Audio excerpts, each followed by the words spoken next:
Hello, I'm Tennille from Rainmaker, and welcome to this video lecture for Unit 10 in your program on Advanced Legal Communication. If you've looked at the reading materials, you know that in this unit we're learning about how to conduct negotiations.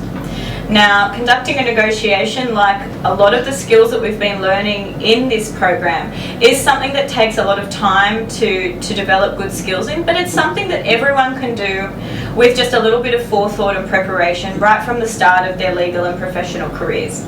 There's nothing to be scared of about doing negotiations. It's in fact something that you should try and practice at every opportunity that you can. So what I'm going to do in this video lecture is actually a short mock negotiation with a colleague of mine. So we'll cut to that in a moment and you can watch us conduct a negotiation. It's going to be kind of similar to what I did in Unit 15, where I did a mock presentation for you. Except in this unit, my colleague and I are aiming to show you some good elements of a negotiation.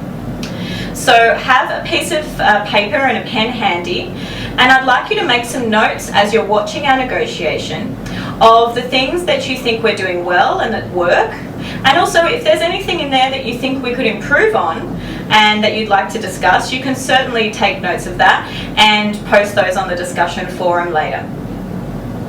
Just by way of a bit of background, the negotiation that we're doing will see my colleague Samar acting as if he was a lawyer for an insurance company, a health insurance company, and I will be the lawyer representing a person who has a particular disease, and we will be the dispute is about whether or not the health insurance policy covers the disease that my client has.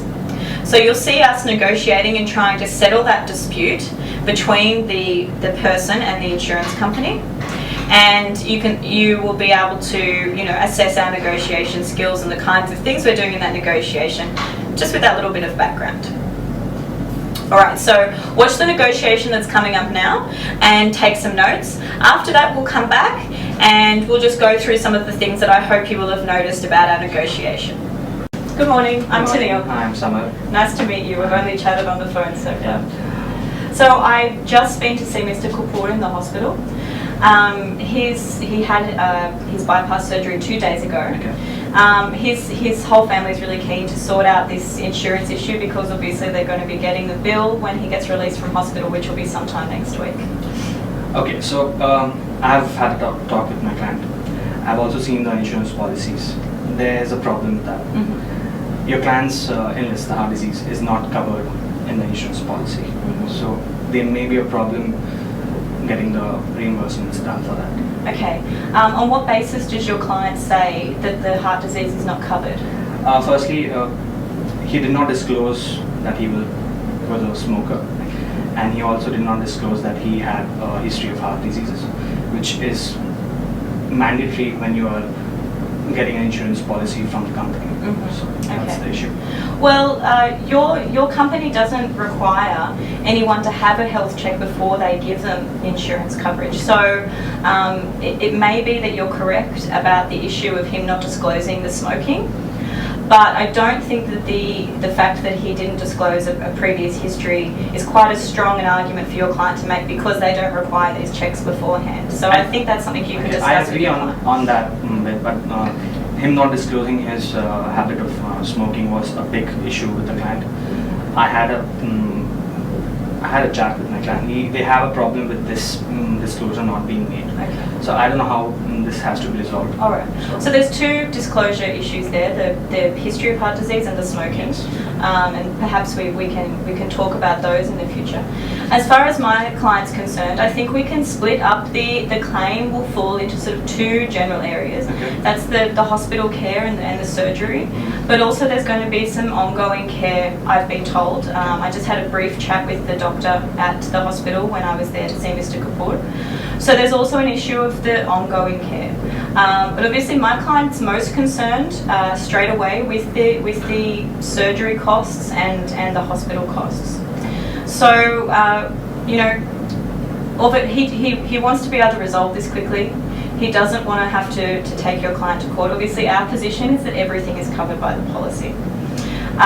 Even if it's not, I think that it might be in the interest of your client to consider at least dealing with some of the costs that Mr. Kapoor has. Yeah, we also, I had to talk with the client, so we were discussing about, even if we decide to reimburse the amount, we were planning to give a bulk money rather than covering your surgery cost or for the or ongoing ones. Ongoing, I doubt my client's gonna. I have talked with them, but I can tell you right now, my client's not gonna agree on that. Ongoing costs will not be covered.